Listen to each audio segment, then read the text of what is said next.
ಕನಸು ಕನ್ನಡ ನನ್ನ ಮನಸ್ಸು ಕನ್ನಡಿಗರೆಂಬ ಹೆಮ್ಮೆಯ ಸೊಗಸು ನಮ್ಮಲ್ಲಿ ಕನ್ನಡವನ್ನು ಉಳಿಸು ಎಲ್ಲೆಲ್ಲೋ ಕನ್ನಡವನ್ನು ಬೆಳೆಸು ಕರ್ನಾಟಕ ಗಡಿ ನಾಡಲ್ಲ ನಮ್ಮ ಸಾಂಸ್ಕೃತಿಕ ದಾರಿ ಕನ್ನಡ ಕೇವಲ ನುಡಿಯಲ್ಲ ನಮ್ಮ ಅಂತರಂಗದ ಮಾತು ಎಂದು ಹೇಳುತ್ತಾ ಎಲ್ಲರಿಗೂ ಕನ್ನಡ ರಾಜ್ಯೋತ್ಸವದ ಶುಭಾಶಯಗಳು. ಅತಿಥಿಗಳ ಆಹ್ವಾನ. ನಮ್ಮ ಶಾಲೆಯ ಹಿಂದಿನ ಮುಖ್ಯ ಶಿಕ್ಷಕಿ ಸಿಸ್ಟರ್ ವೆರೋನಿಕಾರವರು ವೇದಿಕೆಯನ್ನು ಅಲಂಕರಿಸಬೇಕಾಗಿ ವಿನಂತಿಸುತ್ತಿದ್ದೇನೆ. ನಮ್ಮ ಪ್ರೀತಿಯ ಶಿಕ್ಷಕಿ ಸಿಸ್ಟರ್ ಸೋನಾರವರಿಗೆ ಪ್ರೀತಿಯಿಂದ ವೇದಿಕೆಗೆ ಆಹ್ವಾನವನ್ನು ನೀಡುತ್ತಿದ್ದೇನೆ. ಪ್ರೀತಿಯ ಶಿಕ್ಷಕಿ ಸಿಸ್ಟರ್ ಚಂದ್ರರವರಿಗೆ ಆತ್ಮೀಯವಾಗಿ ವೇದಿಕೆಯ ಆಹ್ವಾನ ನೀಡುತ್ತಿದ್ದೇನೆ. ಇದೀಗ ಪ್ರಾರ್ಥನೆ ಗೀತೆ 7ನೇ ತರಗತಿ ವಿದ್ಯಾರ್ಥಿಯಿಂದ. ಕನ್ನಡದ ದೀಪ ಹಚ್ಚೇವು ಕನ್ನಡದ ದೀಪ ಕರ್ನಾಡ ದೀಪ ಸಿರುನುಡಿಯ ದೀಪ ಒಲವೆತ್ತಿ ತೋರುವ ದೀಪ ಹಚ್ಚೇವು ಕನ್ನಡದ ದೀಪ ಹಚ್ಚೇವು ಕನ್ನಡದ ದೀಪ ಬಹುದಿನಗಳಿಂದ ಮೈಮರವೆಯಿಂದ ಕೂಡಿರುವ ಕೊಳೆಯ ಕೊಚ್ಚೇವು ಎಲ್ಲೆಲ್ಲಿ ಕನ್ನಡದ ಕಂಪು ಸೂಸ ಅಲ್ಲಲ್ಲಿ ಕರ್ಣ ಚಾಚೇವು ನಡುನಾಡೆ ಇರಲಿ ಗುರಿಗೊಳಿಸಿ ಹೊಸೆದು ಹಚ್ಚೇವು ಕನ್ನಡದ ದೀಪ ಹಚ್ಚೇವು ಕನ್ನಡದ ದೀಪ ಕಲ್ಪನೆಯ ಕಣ್ಣು ಹರಿವನ ಕಸಾಲು ದೀಪಗಳ ಬೆಳಕ ಬೀರೇವು ಹಚ್ಚಿರುವ ದೀಪದಲ್ಲಿ ತಾಯಿಯ ರೂಪ ಅಚ್ಚಳಿಯದಂತೆ ತೋರೇವು ಒಡಲೊಡಲ ಕಿಚ್ಚಿನ ಕಿಡಿಗಳನ್ನು ಗಡಿನಾಡಿನಾಚೆ ತೋರೇವು ಒಮ್ಮೆರಲು ಪ್ರೀತಿ ಎಲ್ಲಿಯದು ಭೀತಿ ನಾಡೊಲಬಿ ನೀತಿ ಇಡಿ ನೆನಪ ಮನೆ ಮನೆಗಳಲ್ಲಿ ಮನಗಳಲ್ಲಿ ಹಚ್ಚೇವು ಕನ್ನಡದ ದೀಪ ಹಚ್ಚೇವು ಕನ್ನಡದ ದೀಪ ನಮ್ಮವರು ಗಳಿಸಿದ ಹೆಸರು ಉಳಿಸಿರುತ್ತಿಡುವಿ ನಾಡಿನಲ್ಲಿ ಮಾಂಗಲ್ಯ ಗೀತ ಹಾಡೇವು ತೊರಿದೇವು ಮರುಳ ಕಡೆದೇವು ಇರುಳ ಪಡೆದೇವು ತಿರುಳ ಇಡಿ ನೆನಪ ಕರುಳೆಂಬ ಕುಡಿಗೆ ಮಿಂಚನ್ನೆ ಮುಡಿಸಿ ಹಚ್ಚೇವು ಕನ್ನಡದ ದೀಪ ಹಚ್ಚೇವು ಕನ್ನಡ. 7ನೇ ತರಗತಿ ವಿದ್ಯಾರ್ಥಿಗಳಿಗೆ ಧನ್ಯವಾದಗಳು. ಇದೀಗ ಕನ್ನಡ ತಾಯಿಯ ಭುವನೇಶ್ವರಿ ದೇವಿ ಪಾದಕಮಲಗಳಿಗೆ ಪೂಜೆ ಸಲ್ಲಿಸುವ ಸಮಯ. ಪೂಜೆಯನ್ನು ಮಿಸ್ ಅಖಿಲಾರವರು ನಡೆಸಿಕೊಡಬೇಕೆಂದು ಕೇಳಿಕೊಳ್ಳುತ್ತೇನೆ.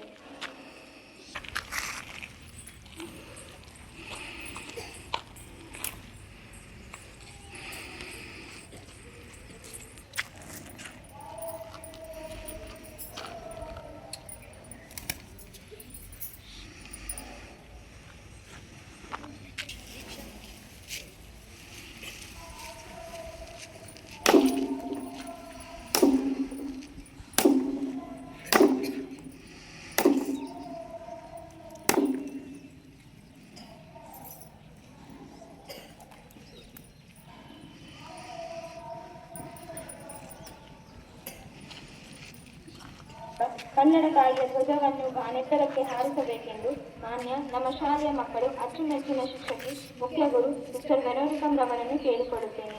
ಈಗ ಶಿಕ್ಷಕರಾದ ಶ್ರೀ ಷಣ್ಮುಖಪ್ಪ ಕೊಡಬೇಕೆಂದು ಕೇಳಿಕೊಳ್ಳುತ್ತೇನೆ.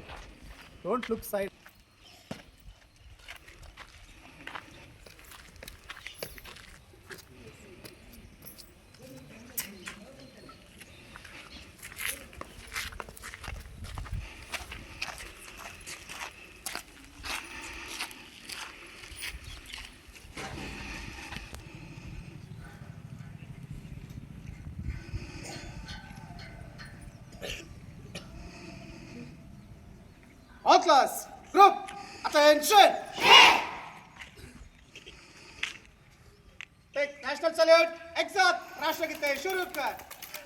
जन गण मन अधिनायक जय हे भारत भाग्य विधाता पंजाब सिंध गुजरात मराठा द्राविड उत्कल गंगा विंध्य हिमाचल यमुना ओलुव गंगल धाम सहायक वैदिकರ ನಾಮ ಕನ್ನಡ ನುಡಿ ನುಡಿದಾಡುವ ದೇಹ ಕನ್ನಡ ತಾಯಿಯ ಮಕ್ಕಳ ದೇಹ ಭಾರತ ಜನನಿಯ ಪಂಚಾತೆ ಜಯ ಹೇ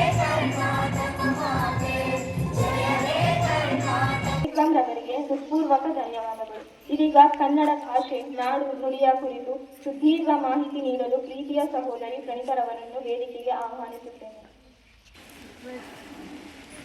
ವೇದಿಕೆ ಮೇಲೆ ಆಸೀನರಾದ ಮುಖ್ಯೋಪಾಧ್ಯಾಯರಿಗೂ ಹಾಗೂ ನನ್ನ ಶಿಕ್ಷಕ ವೃಂದವು ಮತ್ತು ಸಹೋದರ ಸಹೋದರಿಯರಿಗೂ 70ನೆಯ ಕರ್ನಾಟಕ ರಾಜ್ಯೋತ್ಸವದ ಶುಭಾಶಯಗಳು. ಕನ್ನಡವೆಂದರೆ ಬರೀ ನುಡಿಯಲ್ಲ, ಹಿಡಿದಿದೆ ಅದರರ್ಥ. ಜಲವೆಂದರೆ ಕೇವಲ ನೀರಲ್ಲ, ಅದು ಪಾವನ ತೀರ್ಥ. ಕರ್ನಾಟಕ ನಮ್ಮ ಹೆಮ್ಮೆಯ ರಾಜ್ಯ, ಕನ್ನಡ ನಮ್ಮ ಮಾತೃಭಾಷೆ. ಕನ್ನಡಾಂಬೆಯ ಮಕ್ಕಳಾದ ನಾವು ನವೆಂಬರ್ 1ರಂದು ಕರ್ನಾಟಕ ರಾಜ್ಯೋತ್ಸವವನ್ನು ಆಚರಿಸುವುದರ ಮೂಲಕ ಕನ್ನಡಕ್ಕೆ ಗೌರವ ಸಲ್ಲಿಸುವುದು ಮಾತ್ರವಲ್ಲ, ಕನ್ನಡದ ಭಾಷಾಭಿಮಾನವನ್ನು ಮೆರೆಯುತ್ತೇವೆ. ಕರ್ನಾಟಕವು ಆರಂಭದಲ್ಲಿ ಮೈಸೂರು ಪ್ರಾಂತ್ಯವಾಗಿತ್ತು. 1950ರಲ್ಲಿ ಭಾರತ ಗಣರಾಜ್ಯವಾದ ಮೇಲೆ ವಿವಿಧ ಪ್ರಾಂತ್ಯಗಳು ಭಾಷೆಗಳ ಆಧಾರದ ಮೇಲೆ ರೂಪುಗೊಂಡವು. ಆ ಸಮಯದಲ್ಲಿ ಕನ್ನಡ ಮಾತನಾಡುವ ಪ್ರಾಂತ್ಯವು ಮೈಸೂರು ರಾಜ್ಯವಾಗಿ ಉದಯವಾಯಿತು. 1956 ನವೆಂಬರ್ 1ರಂದು ಮೈಸೂರು ಪ್ರಾಂತ್ಯವು ನಿರ್ಮಾಣವಾಯಿತು. ಮೈಸೂರು ಸಂಸ್ಥಾನ, ಮುಂಬೈ ಕರ್ನಾಟಕ, ಹೈದರಾಬಾದ್ ಕರ್ನಾಟಕ ಹಾಗೂ ಮದ್ರಾಸ್ ಕರ್ನಾಟಕ ಹೀಗೆ 4 ವಿಭಾಗವಾಗಿದ್ದ ಅಂದಿನ ಪ್ರಾಂತ್ಯವು ಅಧಿಕೃತವಾಗಿ ಒಂದಾದವು. ಕನ್ನಡ ಭಾಷೆ ಮಾತನಾಡುವ ಎಲ್ಲಾ ಜನರಿರುವ ಪ್ರಾಂತ್ಯವನ್ನು ಒಗ್ಗೂಡಿಸಿ ಮೈಸೂರು ರಾಜ್ಯವನ್ನಾಗಿ ಮಾಡಿದ ದಿನವಿದು. ಕನ್ನಡದ ಕುಲಪುರೋಹಿತ ಎಂದೇ ಕರೆಸಿಕೊಳ್ಳುವ ಆಲೂರು ರಂಗನಾಥ ಅವರು 1902ರಲ್ಲಿ ಕರ್ನಾಟಕ ಏಕೀಕರಣ ಚಳವಳಿಯನ್ನು ಆರಂಭಿಸಿದರು. 1950ರಲ್ಲಿ ಭಾರತ ಗಣರಾಜ್ಯವಾದ ಮೇಲೆ ಹಲವು ಪ್ರಾಂತ್ಯಗಳು ಭಾಷೆಗಳ ಆಧಾರದ ಮೇಲೆ ಪರಿವರ್ತನೆಗೊಂಡವು. ರಾಜರ ಆಳ್ವಿಕೆಯ ಕಾಲದಲ್ಲಿ ದಕ್ಷಿಣ ಭಾರತದಲ್ಲಿರುವ ಹಲವು ಸಂಸ್ಥಾನಗಳು ಭಾಷೆಗಳ ಆಧಾರದ ಮೇಲೆ ರೂಪುಗೊಂಡವು. ಆ ಸಂದರ್ಭದಲ್ಲಿ ಕನ್ನಡ ಮಾತನಾಡುವ ಪ್ರಾಂತ್ಯವು ಮೈಸೂರು ರಾಜ್ಯವಾಗಿ ಉದಯವಾಯಿತು. 1956 ನವೆಂಬರ್ 1ರಂದು ಕನ್ನಡ ಭಾಷಿಗರಿಗಾಗಿ ಒಂದು ರಾಜ್ಯ ಉದಯವಾದ ಹಿನ್ನೆಲೆ ರಾಜ್ಯೋತ್ಸವವನ್ನು ಆಚರಣೆಯನ್ನು ಮಾಡಲಾಯಿತು. ಅಂದಿನಿಂದ ಪ್ರತಿ ವರ್ಷ ನವೆಂಬರ್ 1ರಂದು ಕರ್ನಾಟಕ ರಾಜ್ಯೋತ್ಸವವನ್ನು ಆಚರಿಸಿಕೊಂಡು ಬರಲಾಗುತ್ತದೆ. ಕನ್ನಡ ಚಳವಳಿ ಹೋರಾಟಗಾರ ಎಂ ರಾಮಮೂರ್ತಿ ಅವರು ಮೊದಲ ಬಾರಿಗೆ ಕೆಂಪು ಹಳದಿ ಬಣ್ಣದ ಬಾವುಟವನ್ನು ತಯಾರಿಸಿ ಬಳಸಿದ್ದರು. ಅದು ಕರ್ನಾಟಕದ ಬಾವುಟವಾಗಿ ಇಂದಿಗೂ ರಾಜ್ಯಗಳಲ್ಲಿ ರಾರಾಜಿಸುತ್ತಿದೆ. ನಮ್ಮ ನಾಡು ಕನ್ನಡ ನಾಡು. ಶ್ರೀಗಂಧದ ಬೀರು, ಕಲೆ, ಸಾಹಿತ್ಯ, ಸಂಸ್ಕೃತ, ವಾಸ್ತುಶಿಲ್ಪಕ್ಕೆ ಹೆಸರಾದ ನಾಡು. ಈ ನಮ್ಮ ನಾಡನ್ನು ಕರುನಾಡು, ಕಪ್ಪು ಮಣ್ಣಿನ ನಾಡು, ಕಣ್ಣಿಟ್ಟು ನಾಡು ಎನ್ನುವರು. ಇಂತಹ ನಾಡಲ್ಲಿ ಜನಿಸಿರುವುದು ನಮ್ಮ ಪುಣ್ಯ. ನಾವೆಲ್ಲರೂ ನವೆಂಬರ್ 1ರಂದು ಅತ್ಯಂತ ಸಂಭ್ರಮ ಸಡಗರದಿಂದ ಜಾತಿ, ಮತ, ಧರ್ಮಗಳ ಬೇರೆಯನ್ನು ಮೀರಿ ಎಲ್ಲರೂ ಒಗ್ಗೂಡಿ ಕರ್ನಾಟಕ ರಾಜ್ಯೋತ್ಸವವನ್ನು ಆಚರಿಸುತ್ತೇವೆ ಎಂದು ಹೇಳುತ್ತಾ ನನ್ನ ಈ ಒಂದು ಪುಟ್ಟ ಭಾಷಣೆಯನ್ನು ಮುಗಿಸುತ್ತಿದ್ದೇನೆ. ಧನ್ಯವಾದಗಳು. ರಾಜ್ಯೋತ್ಸವದ ಬಗ್ಗೆ ಹೇಳಿದ ಪ್ರಣೀತರವರಿಗೆ ತುಂಬಾ ಧನ್ಯವಾದಗಳು. ಎಲ್ಲರಿಗೂ 70ನೇ ಕನ್ನಡ ರಾಜ್ಯೋತ್ಸವದ ಶುಭಾಶಯಗಳು. ಆತ್ಮೀಯರೇ, ಸ್ವಾತಂತ್ರ್ಯ ಪೂರ್ವದಲ್ಲಿ ಹರಿದು ಹಂಚಿ ಹೋಗಿದ್ದ ಕನ್ನಡಿಗರನ್ನು ಸ್ವಾತಂತ್ರ್ಯ ನಂತರ ಒಂದುಗೂಡಿಸುವ ಮಹಾಯಜ್ಞವೇ ಭಾಷಾವಾರು ಪ್ರಾಂತ ವಿಂಗಡಣೆಗೆ 1947 ಆಗಸ್ಟ್ 15ರಂದು ಸ್ವಾತಂತ್ರ್ಯಗೊಂಡ ಭಾರತಕ್ಕೆ ಹಲವು ಸವಾಲುಗಳಿವೆ. ಅದರಲ್ಲಿ ಭಾಷಾವಾರು ಪ್ರಾಂತ ವಿಂಗಡಣೆಗೆ ಒಂದು. ಆಂಧ್ರ ಪ್ರದೇಶದಲ್ಲಿ ಪುಟ್ಟಿ ಶ್ರೀರಾಮಲು ಹೋರಾಟದಿಂದ 1953ರಲ್ಲಿ ಮೊಟ್ಟಮೊದಲಿಗೆ ಆಂಧ್ರ ಪ್ರದೇಶ ಹುಟ್ಟಿಕೊಂಡಿತು. ಆನಂತರ ಕನ್ನಡಿಗರ ನಿರಂತರ ಹೋರಾಟ ಫಲವಾಗಿ 1956 ನವೆಂಬರ್ 1ರಂದು ಮೈಸೂರು ರಾಜ್ಯ ಉದಯವಾಯಿತು. ಹರಿದು ಹಂಚಿ ಹೋಗಿದ್ದ ಕನ್ನಡಿಗರಿಗೆ ಕನ್ನಡ ನಾಡು, ನುಡಿ, ಭಾಷೆಯ ಉಳಿವಿಗೆ ಮೈಸೂರು ರಾಜ್ಯ ಬದ್ಧವಾಯಿತು. 1973 ನವೆಂಬರ್ 1ರಂದು ಅಂದಿನ ಮೈಸೂರು ರಾಜ್ಯದ ಮುಖ್ಯಮಂತ್ರಿ ದೇವರಾಜ ಅರಸೂರವರು ಮೈಸೂರು ರಾಜ್ಯ ಎಂಬ ಹೆಸರು ಗ್ರಹಿಸಿದ್ದು ಕರ್ನಾಟಕ ಎಂದು ನಾಮಕರಣ ಮಾಡಿದರು. ಇಂದು ಕನ್ನಡ ನಾಡಿನಾದ್ಯಂತ ಅತ್ಯಂತ ಸಂತೋಷ ಸಂಭ್ರಮದಿಂದ ಕನ್ನಡ ರಾಜ್ಯೋತ್ಸವ ಆಚರಿಸುತ್ತಿದ್ದೇವೆ. ಅಂತೆಯೇ ನಮ್ಮ ಸೇಕ್ರೆಡ್ ಹಾರ್ಟ್ ಆಂಗ್ಲ ಮಾಧ್ಯಮ ಪ್ರೌಢಶಾಲೆಯಲ್ಲಿ ಸಂಭ್ರಮ ರಾಜ್ಯೋತ್ಸವ ಆಚರಿಸುತ್ತಿದ್ದೇವೆ. ಇದೀಗ ಶಿಕ್ಷಕಿಯ ಮಿಸ್ ಶಕುಂತಲರವರಿಗೆ ಕನ್ನಡ ಭಾಷೆ, ನಾಡು, ನುಡಿ, ಸಂಸ್ಕೃತಿಯ ಕುರಿತು ನಮ್ಮೆಲ್ಲರಿಗೂ ಅರಿವು ಮೂಡಿಸಲು ಆಗಮಿಸುತ್ತಿದ್ದಾರೆ. ಅವರಿಗೆ ಪ್ರೀತಿಯ ಆಹ್ವಾನ ನೀಡುತ್ತೇನೆ. ಸೂರ್ಯನ ಕಿರಣಗಳು ಜೋರಾಗಿ ತಾಗುವ ಮುನ್ನ ಆಗಮಿಸಿರುವಂತಹ ನಮ್ಮ ಎಲ್ಲರಿಗೂ 70ನೇ ಕನ್ನಡ ರಾಜ್ಯೋತ್ಸವದ ಶುಭಾಶಯಗಳನ್ನು ಹೇಳುತ್ತೇನೆ. ಎದೆತಟ್ಟಿ ಹೇಳು ನಾ ಭಾರತೀಯನೆಂದು, ಗರ್ವದಿಂದ ಬಾಳು ನಾ ಕನ್ನಡನೆಂದು, ಸಾವಿರ ಭಾಷೆ ನಾಲಿಗೆಯಲ್ಲಿರಲಿ, ಕನ್ನಡ ಭಾಷೆ ಹೃದಯದಲ್ಲಿ ಎಂದು ಹೇಳುತ್ತಾ, ವೇದಿಕೆ ಮೇಲೆ ಆಸೀನರಾಗಿರುವ ಪ್ರಿಯ ಗೌರವಾನ್ವಿತ ಮುಖ್ಯೋಪಾಧ್ಯಾಯರೇ ಹಾಗೂ ನನ್ನ ಶಿಕ್ಷಕ ಶಿಕ್ಷಕಿಯರೇ ಹಾಗೂ ಈ ಒಂದು ಕಾರ್ಯಕ್ರಮಕ್ಕೆ ಕೇಂದ್ರ ಬಿಂದುವಾಗಿರುವಂತಹ ನನ್ನ ಮುದ್ದು ಮಕ್ಕಳಿಗೆ ಮನದೊಮ್ಮೆ ಮಗದೊಮ್ಮೆ 70ನೇ ಕರ್ನಾಟಕ ರಾಜ್ಯೋತ್ಸವದ ಶುಭಾಶಯಗಳನ್ನು ಹೇಳುತ್ತಾ, ಇಂದು ನಾವು ನಮ್ಮ ನಾಡ ಹಬ್ಬವಾದ ಕನ್ನಡ ರಾಜ್ಯೋತ್ಸವವನ್ನ ಆಚರಿಸುತ್ತಿದ್ದೇವೆ. ಕನ್ನಡ ನಾಡು ಪ್ರತಿ ವರ್ಷ ನವೆಂಬರ್ 1 ಕಂಡು ಎಲ್ಲೆಡೆ ಹರ್ಷದಿಂದ ಆಚರಿಸುವ ದಿನವಾಗಿದೆ. ಈ ನಮ್ಮ ತಾಯಿ ನುಡಿ ಕನ್ನಡ ನಾಡಿನ ನೆಲ ಜಲ ನಿಸರ್ಗದ ಸೊಬಗು, ಇತಿಹಾಸದ ಕಲೆ, ಸಾಹಿತ್ಯ, ಸಂಸ್ಕೃತಿಯ ಹಿರಿಮೆಯ ಉದಾತ್ತ ಮೌಲ್ಯಗಳನ್ನ, ಕನ್ನಡಿಗರ ಹೃದಯ ಶ್ರೀಮಂತಿಕೆ, ಸ್ವಾಭಿಮಾನವನ್ನ, ಹೆಮ್ಮೆಯ ಪರಂಪರೆಯನ್ನ ಸ್ಮರಿಸುವ ಒಂದು ಸಂತಸದ ದಿನವಾಗಿದೆ. 1956 ನವೆಂಬರ್ 1ರಂದು ಕನ್ನಡ ಕಂಡು ಎಲ್ಲೆಡೆ ಈ ಹರಡುವ ದಿನವಾಯಿತು. 1950 ನವೆಂಬರ್ 1ರಂದು ವಿವಿಧ ಭಾಷೆ ಕನ್ನಡ ಭಾಷೆ ಮಾತನಾಡುವ ಪ್ರದೇಶಗಳನ್ನು ಒಂದುಗೂಡಿಸಿ ಮೈಸೂರು ರಾಜ್ಯ ಎಂದು ರಚಿಸಲಾಯಿತು. ನಂತರ 1973ರಲ್ಲಿ ನಮ್ಮ ಕುಲೋಪಿತರಾದ ವೆಂಕಟರಾಮರವರು ಈ ರಾಜ್ಯಕ್ಕೆ ಕರ್ನಾಟಕ ಎಂದು ನಾಮಕರಣವನ್ನ ಮಾಡಲಾಯಿತು. ಇದು ಕೇವಲ ಆಡಳಿತಾತ್ಮಕವಲ್ಲ, ಇದು ಬದಲಾವಣೆ, ಬದಲಿಗೆ ಕನ್ನಡಿಗರ ಒಂದು ಹೋರಾಟ ಮತ್ತು ಆಶಯ ಒಂದು ಜಯಗಾಥೆ ಆಗಿದೆ.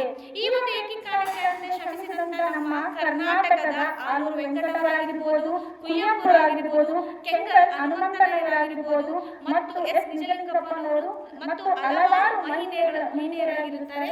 ಈ ಒಂದು ದಿನ ಗೌರವದಿಂದ ನಾವು ಅವರನ್ನ ಸಲ್ಲಿಸಬೇಕು. ಕನ್ನಡ ದಿನವನ್ನು ಒಂದು ದಿನದ ಸೀಮಿತವಲ್ಲ, ದಿನನಿತ್ಯ ನಮ್ಮ ಜೀವನದಲ್ಲಿ ನಿರಂತರವಾಗಿ ಅದನ್ನು ನಾವೇನು ಮಾಡಬೇಕು, ಕನ್ನಡವನ್ನ ಬೆಳೆಸಬೇಕು. ಈ ನಮ್ಮ ಕನ್ನಡ ರಾಜ್ಯದ ಜನರು ಕನ್ನಡ ಮಾತೃಭಾಷೆಯನ್ನ ಮಾತನಾಡುತ್ತಾ ಕನ್ನಡ ಭಾಷೆ ಭಾರತ ಅತ್ಯಂತ ಭಾಷೆಯಾಗಿದೆ. ಸುಮಾರು 2000 ವರ್ಷಗಳ ಇತಿಹಾಸ ಹೊಂದಿರುವ ಕನ್ನಡವು ಶ್ರೀಮಂತ ಸಾಹಿತ್ಯ, ಕಾವ್ಯ ಮತ್ತು ಸಂಸ್ಕೃತಿಯ ಒಂದು ಮೂಲವಾಗಿದೆ ಎಂದು ಹೇಳಬಹುದು.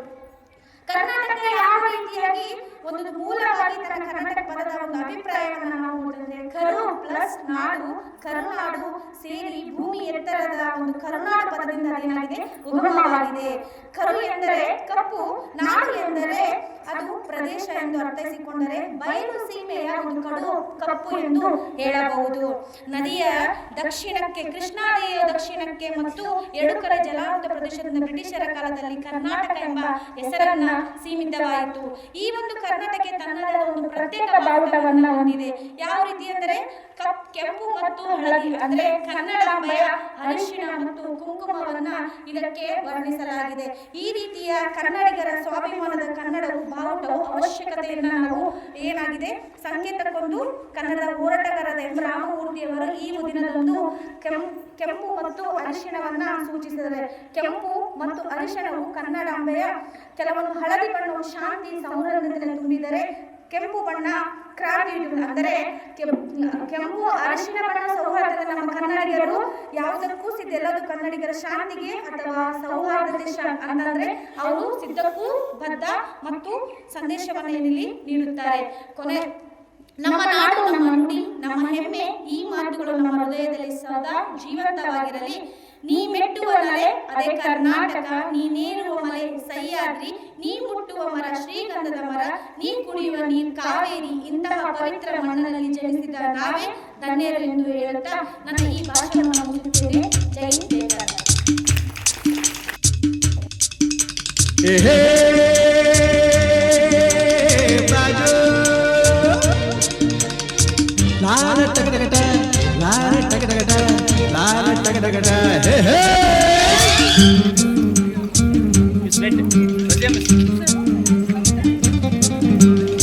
ಹುಟ್ಟಿದರೆ ಕನ್ನಡ ನಾಡಲು ಹುಟ್ಟಬೇಕು, ಮೆಟ್ಟಿದರೆ ಕನ್ನಡ ಮಣ್ಣ ಮೆಟ್ಟಬೇಕು. ಬದುಕಿದ್ದು ಜಟಕ ಬಂಡಿ, ಇದು ವಿಧಿಯೋಡಿಸುವ ಬಂಡಿ. ಬದುಕಿದ್ದು ಜಟಕ ಬಂಡಿ, ವಿಧಿ ಅಲೆದಾಡಿಸುವ ಬಂಡೆ. ಹುಟ್ಟಿದರೆ ಕನ್ನಡ ನಾಡಲು ಹುಟ್ಟಬೇಕು, ಮೆಟ್ಟಿದರೆ ಕನ್ನಡ ಮಣ್ಣ ಮೆಟ್ಟಬೇಕು. Shivakumar sir, take photo sir.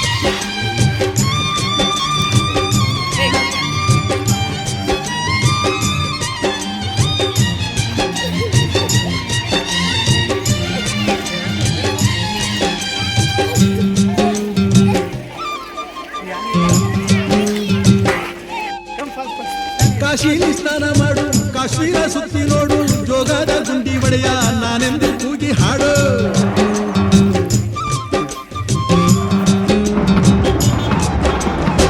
Ajanta ಎಲ್ಲೋರನ ಬಾಳಲ್ಲಿ ಬೊಮ್ಮೆ ನೋಡು, ಬಾದಾಮಿ ಐಹೊಳೆಯ ಚಂದನ ತೂಕ ಮಾಡು. ಕಲಿಯೋಕೆ ಕೋಟಿ ಭಾಷೆ, ಆಡೋಕೆ ಒಂದೇ ಭಾಷೆ ಕನ್ನಡ. ಕನ್ನಡ ಕಸ್ತೂರಿ ಕನ್ನಡ. ಹುಟ್ಟಿದರೆ ಕನ್ನಡ ನಾಡ ಹುಟ್ಟಬೇಕು, ಮೆಟ್ಟಿದರೆ ಕನ್ನಡ ಮಣ್ಣ ಮೆಟ್ಟಬೇಕು. ಬದುಕಿದ್ದು ಜಟ ಬಂಡಿ, ಇದು ವಿಧಿಯೋಡಿಸುವ ಬಂಡಿ.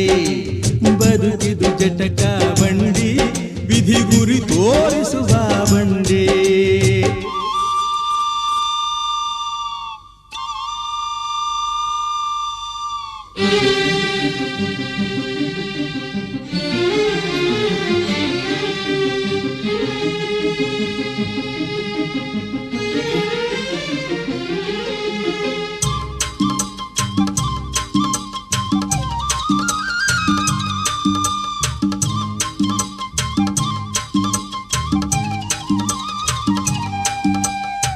ಧ್ಯಾನಕ್ಕೆ ಭೂಮಿ ಇದು, ಪ್ರೇಮಕ್ಕೆ ಸ್ವರ್ಗ ಇದು, ಸ್ನೇಹಕ್ಕೆ ಶಾಲೆ ಇದು, ಜ್ಞಾನಕ್ಕೆ ಪೀಠ ಇದು.